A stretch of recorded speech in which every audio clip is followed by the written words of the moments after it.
Demonyong Emperador Kabanata 676, 677. Nagpapatuloy. Aray! Ang sakit! Kenshin! Okay ka lang ba? Kenshin! Magpakatatag ka! Nandito lang kami para sa'yo! Hoy bata, kupal ka ba? Bakit mo ginawa yun sa kanya? Hindi mo ba narinig na nakapagbigay na ako ng hatol na may nanalo na? Anong pinagsasabi mo diyan, matandang referee? Hindi pa ako natatalo dahil nakatayo pa ako. Kahit ano pa ang paliwanag mo, obvious naman na alam na kung sinong nanalo. Kaya bakit nagkikipaglaban ka pa hanggang kamatayan? Napakakupal mong mag-isip. Sinong nagsabing kupal siya? Kupal ka ba, boss? Ginagalit niyo ba ako, mga kupal? Hindi maaari ito. Ano kaya ang binabalak ni Chupa? Mangungupal na naman kaya siya? Matatawag ka lang na totoong nanalo kapag patay na ang kalaban mo. Hanggat ito ay humihinga, hindi ka pa rin nananalo. Kaya hanggat nakatayo ka pa sa arena at hindi mo pa napapatay ang kalaban mo, o di kaya mapalabas sa arena, wala pa ring matatawag na nanalo. Matandang referee, masyado yata kayong nagmamadali at nagsabi na kayo na may nanalo na. Pasensya ka na, Chupa. Nabigla kasi ako eh. Akala ko may nanalo na. Wala kang utang na loob, Chupa! Kaya siya hindi tinuluyan ni Kenshin ay dahil sa'yo! Isipin mo nga bakit buhay pa ang kupal na yan? Bata, wag mo kong sisihin dahil kasalanan ni Kenshin ito. Galing ako sa Demon Semeng Sekto. Samantalang kayo ay galing sa Mystical Heaven Sekto. Kapag lumahok na tayo sa pagtitipon ng dalawang dragon, hindi na tayo magkakilala. Dahil isa na tayong magkaaway. Kaya kapag nagpakita ka ng kahit konting kahinaan, yun na ang magiging kamatayan mo. Ngayong nasa dalawang dragon tayo ni Mang Kanor, kailangan nating sumunod sa batas nila. Dahil sinabi ng matandang referee na tapos na ang laro, kailangan nating itong tanggapin sa ayaw man at gusto natin. Sa susunod, wag na wag mo nang uulitin ang ganitong pangyayari. Dahil kapag nakapatay ka sa kanila, wag kang iiyak sa akin at hihingi ng tulong. Kayong mga masasamang cultivator, walang hiya kayo, hindi man lang kayo nag-sorry. Dang-er, tama na. Huwag ka nang makipagtalo sa kanila. Masasayang lang ang laway mo. Kenshin! Kenshin! Magpakatatag ka!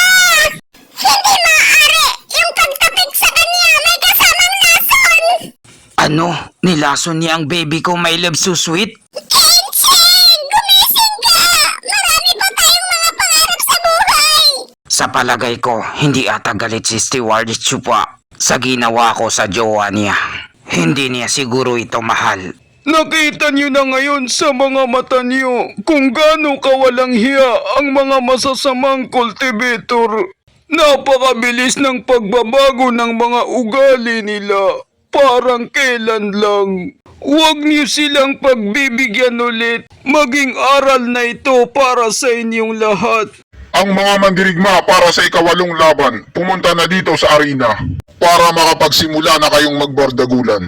Humanda ka ngayon dahil ipaghiganti ko ang nakakatandang sister ko na si Kenshin. Ang dami mo pang sinasabi, italunan ka naman. Ang Demon Semeng Sekto ang nanalo sa ikawalong laban. Ganito ang mga gusto kong mapanood, yung mga walang awa. Na-scam nila tayo ng walang puntos, kaya kailangan nila itong pagbayaran ng doble. Huwag ka nang mag-alala, matabang venerable. Itong susunod na laban ay ilista mo na. Wala silang ethereal states na eksperto, kaya wala silang laban sa akin. Hindi rin sila makakagawa ng panibagong malupitong pormahan. Hindi maaari. Si Kuya lang ang makakaharap ko. Matandang yon. Papatayin niya ako. Sigurado ako diyan. Mas magandang sumuko na lang ako.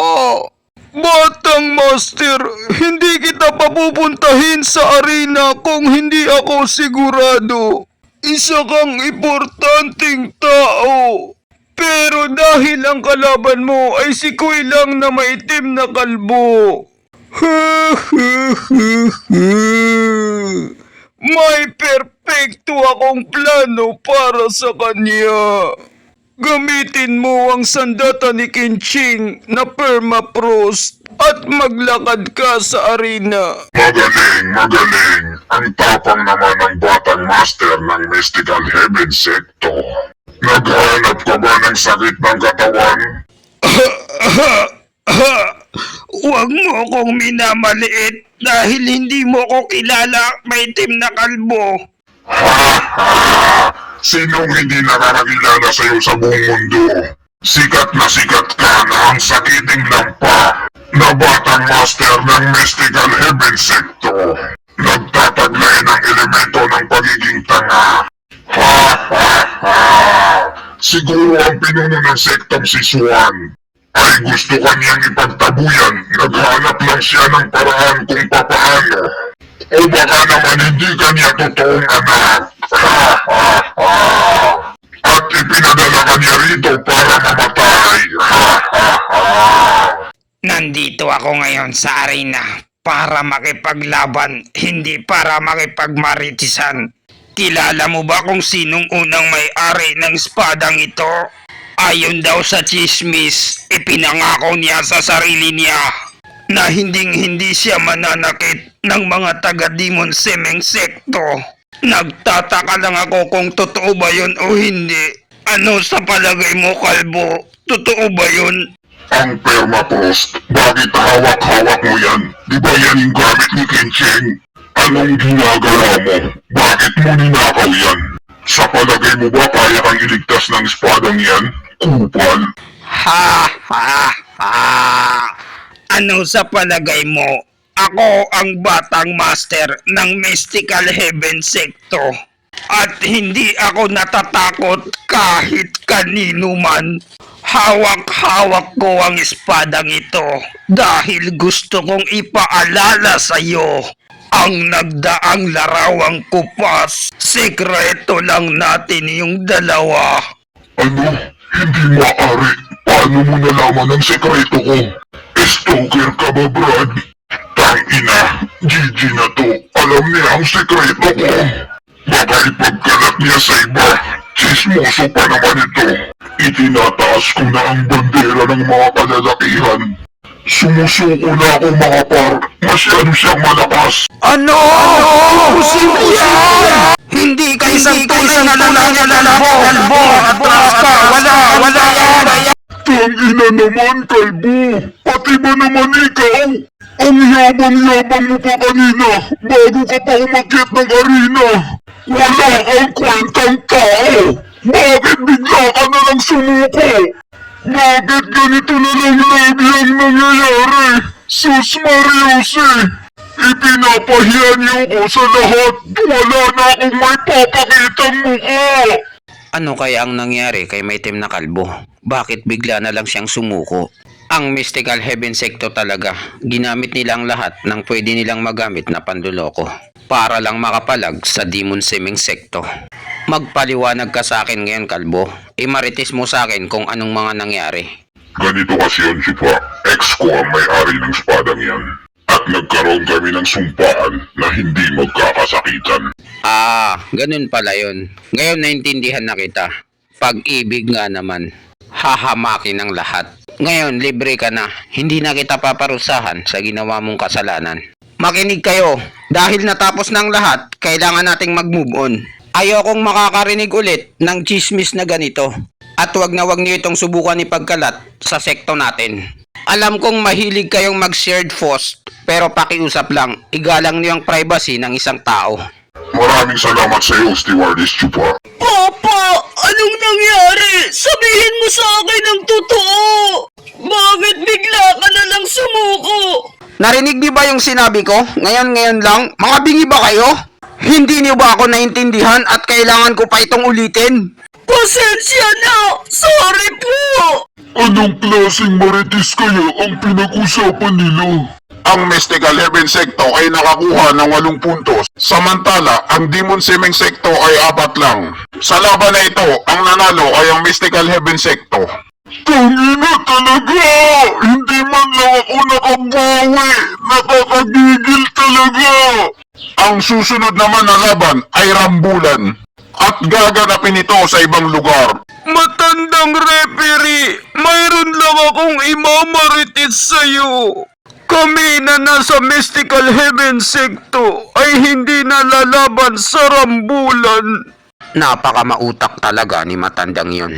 Isinakripisyo niya ang mga mag-aaral niya para lang manalo ng puntos at bigla silang atras sa susunod na laban. Pero mas maganda siya kaysa sa isang tao rito. Natatanga-tanga at pinapakialaman ang problema ng iba. Hoy, matandang yun! Pumalag kayo, kupal ko! Nahuli mo lang kami na hindi nakahanda. Pero ngayong handa na kami, bumahag na ang buntot mo. Akala mo ganun lang kadali yun? Niloko mo kami sa laban ng 1v1. Ngayon mo kami labanan kung may bayad ka talaga. Umalis na tayo. Iwanan na natin ang isang yan. Oh, anong ginagawa nila? Bakit umaalis na sila? Hoy, hintayin niyo ako, mga walang hiya kayo! Ako pa rin ang venerable niyo, huwag niyo akong iiwan dito! Grabe, ang angas ni Chupa. Sumusunod sila sa kanya. Si Chupa ang pinakamagaling sa buong Pilipinas. At sigurado ako na makikipagbardagulan siya sa arena ng gitnang rangkong sekto. Tama ba ang sinabi ko, Tian Sam? Ano? Nasaan na kaya pumunta ang lokong yun?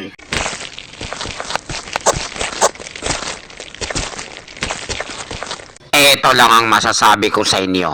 Ang mga above na yon ay iniligtas sila ng matandang referee. Kapag naglaban kami ulit, wawasakin ko ang malupitang pormahan nila. Ano itong nararamdaman ko? Parang may masamang mangyayari.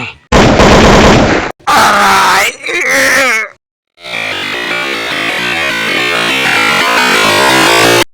Anong nangyari? Yari na! Bakit sila nag-away? Awatin niyo! Tangina, bakit lagi na lang nangyayari sa akin ito? Kupal ka, matagal na kitang pinagpapasensyahan. Pero nakakairita ka na. Nasaan na yung gamot? Ilabas mo! Hindi ako makapaniwala. Mahal pa rin ni Chupa ang babaeng yun. Stewardess Chupa, hindi mo to pwedeng gawin sa akin. Dahil ibinigay ko ng lahat para sa sekto. Wala na akong itinira. Samantalang yung iba dyan sumuko pero hindi mo siya pinarusahan. Bakit ako ang pinagtatripan mo? Dahil ba sinaktan ko ang jowa mo? Nasaan ang pagiging patas mo? Hayop ka! Chupa, tama na yan! Si Lucy ay nakipaglaban ng todo para sa atin. Naintindihan kita na kailangan mo ng gamot, pero hindi sa ganyang paraan. Pwede mo naman siyang kausapin ng maayos. Sariling problema ko to at huwag kayong makikialam dito. Dahil kapag pinakialaman niyo ako, magkakagulo tayo. Ako ang hahatol sa kupal na ito.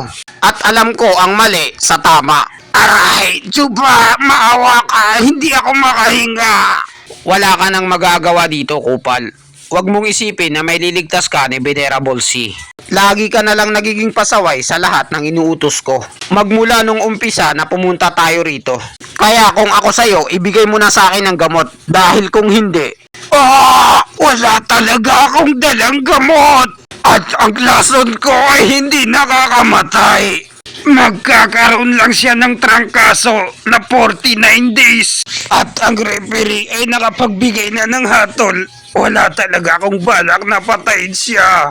At natatakot din ako sa dalawang dragon ni Mang Kanor kapag ginawa ko yun. Dahil kung hindi, ang kabilang mga matatanda ay hihingi rin ng gamot sa akin. Tangina, talagang inuubos mo talagang pasensya ko ah. Ayaw mo talagang magbigay ah. Lasapin mo ngayon ang pinagsamang kankeror sa haki ko at Riyadsu. Aray! Bakit? Dahil lang ba sa babae? Papatayin mo ako! Magbibilang ako hanggang 3. Kapag hindi mo pa nilalabas ang gamot, tutuluyan na talaga kita. 1! Teka lang muna, Chupa! Sinabi niya na sa'yo na wala siyang gamot! At ang babae mo ay hindi naman nasa panganib ang buhay nito! Nasa pagtitipon din tayo ng 2 dragon! Kailangan natin ang tulong ni Lucy! Huwag mo siyang papatayin! 2, 2, 3, tulo. Chupa! Itigil mo yan! Ngayon din! Teka muna! Eto na, ilalabas ko na ang gamot. At dito nagtatapos ang chapter.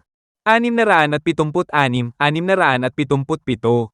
Maraming salamat po sa panunood nyo. Mag-subscribe para laging updated sa buhay ni Chupa.